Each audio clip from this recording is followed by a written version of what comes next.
Well, hello, and good evening to you all. Now, as you can see, I'm going to be a sort of a kick-off before we then go on and have the interview and the questions, and start with a bit of a presentation to, I suppose, put forward some of the thoughts and ideas I have around this title of Reinventing Marketing.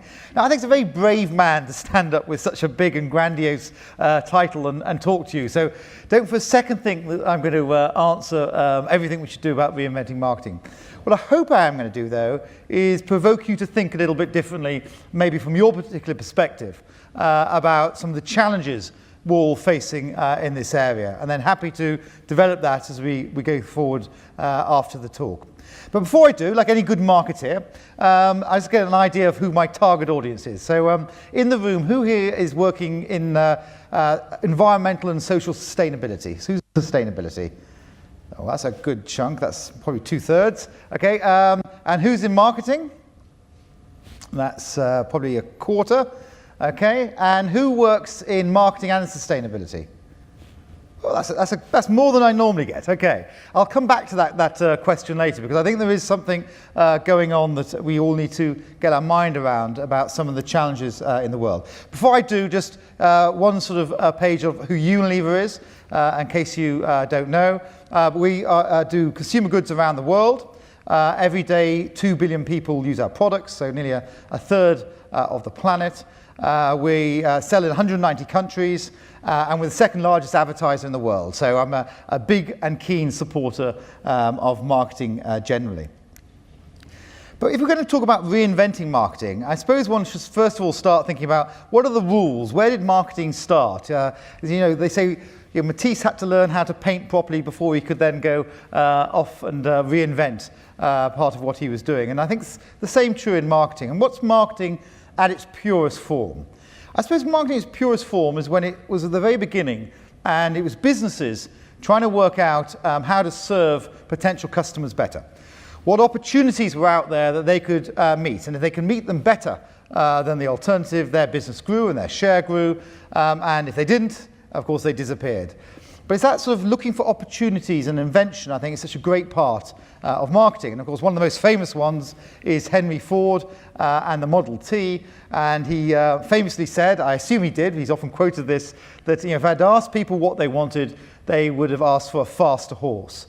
And it was that creation of new opportunities by really getting down to fundamentally saying, what is the business problem, the customer opportunity that we're striving for.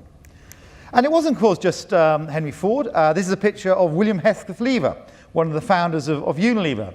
And similarly, he looked back at the same sort of time, late 1800s, early 1900s, at the slums of Victorian England. And they were every bit as bad as the slums you would see now in Mumbai or the favelas of Brazil. And they were really quite grim and dirty places. And he thought, if I could somehow bring greater cleanliness to these people, I could make their lives better, and I could build a business as well. And these were the days before McKinsey and others, and he even then had a mission statement that he wanted to make cleanliness commonplace. So he said, I want to make cleanliness commonplace. In fact, the statement goes on a bit longer, and he talks about lessening the burden of work for women. So he was really starting to think about how can he bring some real added benefit into the world. And I think somewhere along the lines between there, when marketing started, and into the 80s, I think marketing lost its way a little bit. I think marketing became very focused on selling more stuff and the drive towards consumerism for the sake of consumerism. So if you're going to think about reinventing marketing and looking forward, I think you need to have a point of view on the future. Now, it depends what business you're in, it depends what perspective, what geographies you're addressing. But from a Unilever perspective, we have quite a global point of view of the world. We wanted to create a point of view about where was the world going. So we're going to start thinking about how we do marketing different and better. We better have a point of view on where it was all going. And we have these 4 mega trends we look at. Top left is people living differently. And that's just quite simply saying around the world, people are living very differently than they have been over the previous decades. We've now moved for the first time to have more people in urban than rural, first time in mankind. So up until last year, apparently, we always had more people living out in the country, not in cities, and that's flipped. We now have 54% of the world in towns and cities. And of course, that changes immediately. You have to go from cooking on a fire to standing up and cooking on LPG. You have to have toilets. 2.5 billion people in the world don't have access to proper sanitation. When you get into cities, you really do need to start addressing those sort of things. So within that, there's one big challenge for a company like ours, consumer goods company, to think about how we serve people better in that sort of living differently world. Then there's, of course, the digital revolution. I don't need to tell you about that. I can see people using devices all the way around here. We're never more than about a meter away from our mobile phone. And that's very good, because when I say that, people immediately start checking their little anxiety, how they left theirs behind, and I saw a few of you do that. And apparently in the UK, the latest fact is every hour we check some digital device 20 times on average. I find that incredible, but I started actually adding up myself, just that little look about whether you've got a text or whether you're doing an email, etc. And the digital revolution, of course, is changing businesses, but as far as marketing is concerned, it's changing how people engage with brands. And that's hugely important. I'll come on to that. The bottom left is the world moving south and east. So we have 60% of the world living in Asia. Right now, it has about a third, 29%, of the GDP. By 2020, that's looking to be 42% and 54% by 2030. And you can see that huge change, which will obviously make Asia a huge power force going forward. And then the fourth one, and of course it's very relevant to what we're talking about today, is the environment being under stress. We need to produce enough food to feed the people coming into the world, the next 2 billion that arrive between now and 2050. And that challenge means we'll have to create as much food in the next 40 years as we have in the last 8,000. So some profound challenges for us and for businesses who I believe should be part of the solution rather than part of the problem. So if that's the context we're in, what are we seeing people engaging in this fast-changing world, this challenging world? And I think people have got the tools now to engage at scale. So I think you only had to wind back 5 years, certainly 10 years, and this is before Twitter and Facebook and social media. It was very hard to get people together about some of these big challenges, and the challenges weren't so visible. And this is photographs from the recent climate march in New York a couple of weeks ago. 300,000 people on the feet, out there on the streets. And of course, it was social media bringing all that together and building that scale. And the people on the left here are actually Unilever employees. We had the largest group of people there, just over 100 people in the march. And you can see one of our brands, Ben & Jerry's, in their usual way with an ice cream a little bit shaped like Earth. And it says, if it's melted, it's ruined. And I think that's probably true. And if you've been hearing about the IPCC and the words from the UN about the challenges around 2 degrees over the last couple of days, you can see some of the issues that we're all going to have to address together. But just because I'm talking about sustainability and some of the big challenges, don't for a second think that sort of taking the eye off the ball of marketing. We are a big marketing company. We are a big brands company. And that's why the thought of reinventing marketing, I think, comes so important, because I really think now is the time to make marketing noble again, to go back to what it really was about finding ways of serving individuals better, and so they then vote with their wallet to buy your product or service versus the alternative. And so 4.5 years ago, I launched a new marketing strategy. It's called Crafting Brands for Life. Crafting, reflecting the idea of craft skills around marketing. Brands for life. Yes, serving people for life with brands that could really improve the quality of their lives. So within that, we had 3 pillars. The first was putting people first. And that's real people, understanding real people, their lives, their challenges. They're not a head of hair looking for hair benefits or a pair of armpits looking for a deodorant. They are full people with full lives and full challenges. And how are we going to address that? The middle pillar is about building brand love. And that thought is about saying, yes, we need to have products for people to buy, but we need ideas for people to buy into. That whole area of brands, brands with purpose. How do we get people to really buy into new thoughts and in new ways? And last but not least, it's unlocking the magic. It's recognizing that marketing is art and science, creativity and effectiveness, magic and logic. And of course, in this wonderful digital world, you can dial up both the magic side and the logic side with equal proportions.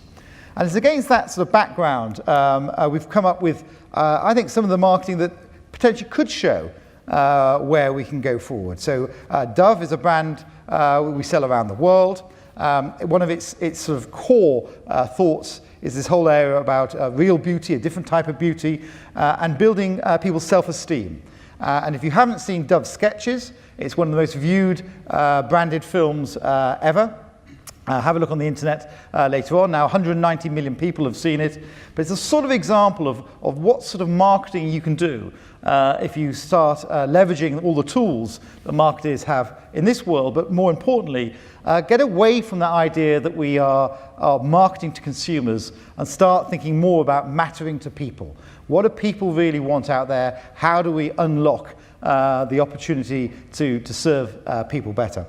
Or another one, not in the UK, Lifebuoy. It started here in the UK. In fact, it was launched as the first disinfectant soap in the world back in the 1880s, in that Victorian slums of Europe at the time. But now, of course, is in Asia and Africa and Latin America. And it campaigns about helping children get to the age of 5. If you get to the age of 5, you have a chance of living. And a lot of children die before the age of 5 simply because of diarrhea and breathing problems, because they don't wash their hands properly. So we do we're the biggest hand washing campaign in the world is done by ourselves, many hundreds of millions of people taught. And those are some of the ideas about how maybe marketing could think a little bit differently about some of the challenges and opportunities we have ahead of us. But of course, it's very easy to be distracted when you talk about marketing, and I saw the group of marketers put in their hands with all that's going on. I don't think it's ever been such an exciting time to work in marketing. It is changing so radically, and I could give a speech, and I've done it many times, on any of the topics behind, and these are just a few of the big changes that are going on. And I think the real challenge for all of us is to be able to keep focused on what's the really important thing we're trying to do here without being distracted by all the various exciting things and new toys that we could go and run out and play as marketeers. Because if I go back from when I was a sort of a brand manager at the very beginning of my career, the definition of marketing that I used to use and remember well is the only sustainable growth is consumer demand-led growth, and that's the day job of a marketeer. But of course, sustainable growth we were referring to there was sustainable sales growth, sustainable revenue growth, sustainable economic growth. And I think in a resource-constrained world, that definition is no longer good enough. We need to think about sustainability, which is also environmentally and socially sustainable, as well as economically sustainable as well. And I think when we talk about reinventing marketing, that's the thought we need to think about as we go forward. Because in too many businesses, you have sort of marketing in one corner here in the left, talking about selling more stuff. You have sustainability on the right, in another corner, trying to save the planet and the world, etc. You have the comms people in the middle who want great photographs and pictures for the annual report about a village here or there or everywhere. And they're all pulling in slightly different directions. And what we did in Unilever is start thinking about how do we integrate this better internally. So although I'm the Chief Marketing Officer for Unilever, I also actually run comms. Internal, external comms, external affairs, CSR as it was, etc. And I also run sustainability, so environmental and social sustainability through to our foundation. And I think in pulling those three together, there's a sort of an integration and collaboration that I think is part of what we need to think about as we talk about reinventing marketing. So I think that the idea of having separate functions and silos pulling in different directions, dare I say in a connected world, is so yesterday. And for today, we need to connect up more and more, both internally and externally. So one thought is organizationally, how do we get together? Another thought is externally, how do we get together? And the scale of collaboration which is now possible against some of these big challenges. And to use an example to bring that to life, the Consumer Goods Forum, I'm sure many of you know the Consumer Goods Forum, it's 600 companies and NGOs, collectively $3 trillion worth of turnover. And they identified that on the big challenge of deforestation, there were 4 commodities that really drove it. And those were palm oil, soy, timber and paper products, and beef. And they then said collectively by 2020 they would stop sourcing any of those commodities from unsustainable sources. And you can imagine that sent a huge market signal. And it got people around the table. And then from that you got the Tropical Alliance, and banks got involved and governments got involved. And if you saw a few weeks ago in New York, we now have a declaration on forestation, whereas they're saying by 2030. So they were half out by 2020, all out by 2030. And this is, to me, the first time as a world we have a possible plan to get out of deforestation. And with deforestation accounting for 15% of our global greenhouse gases, that's a massive potential leap forward. And I think it shows the level of collaboration is possible in today's world. So internally, let's collaborate more. Externally, let's collaborate more. And I'd like to finish with one final example in the spirit of reinventing marketing about how can we engage people more in this challenge. So I think there's a lot of effort done on the demand side of environmental and social sustainability. And that's whether you're at Davos and the World Economic Forum, and indeed I've talked to you about deforestation, I could have talked to you about sustainable agriculture, etc.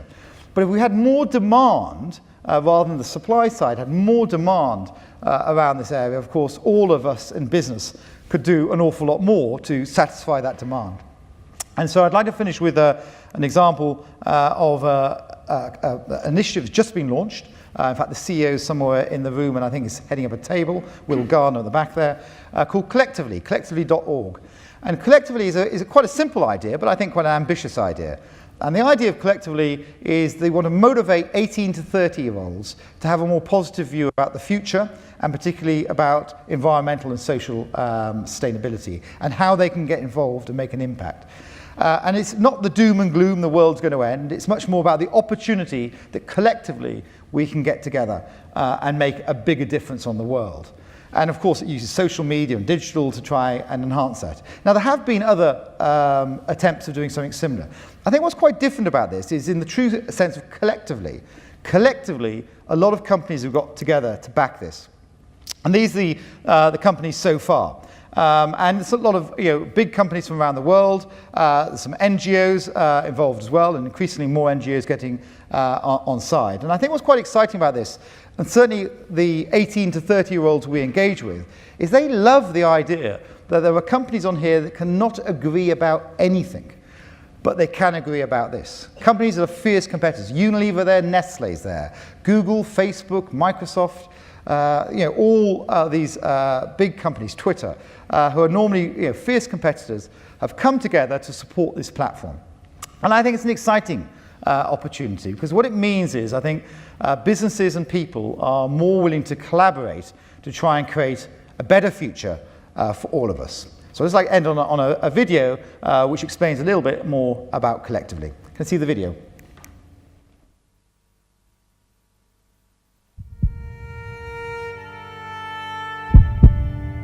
We're facing a financial and ecological crisis.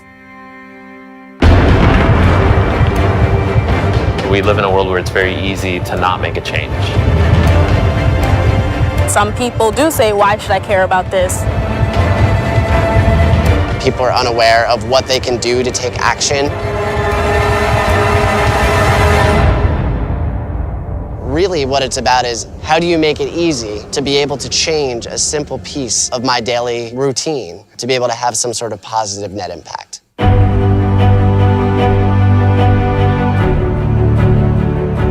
I wanted to do something in the place that I live to make a change. I wanted to start with me. I'm one of the founders of the Restart Project, which helps people use electronics for longer. The way in which we're consuming electronics is just not sustainable. Meu nome é Marcelo, sou dos fundadores do programa Vivenda, e essas reformas têm foco na questão da melhoria da qualidade de vida pela saúde. This is a low-income community, and not a lot of people have access to healthy food. So by starting here, if we could change their lives, we could change anybody's lives. Through building communities, I'm attempting to push travel to meet its potential for true global social impact. When I was around 13 years old, I invented a device that fits on the exhaust of any motor vehicle that reduces carbon emissions. I'm the CEO of Open Utility. It's all about giving local producers the ability to sell the renewable power to local consumers. The younger generations think differently. We really understand the world as sort of a global system that's interconnected. If everybody takes one small step, then suddenly 10,000 people have taken a small step. There's an opportunity for a better world. In every community, we have the skills to change the way we live. I think one of the big keys is connectivity. It's race, it's the system, it's politics, it's everything. The youth really are the future. We have the tools to get together and show the people who run our financial and political systems that things are going to change and that they need to change with us. As an individual, you can make a change. But together with others, building a change that's monumental, that's actually feasible.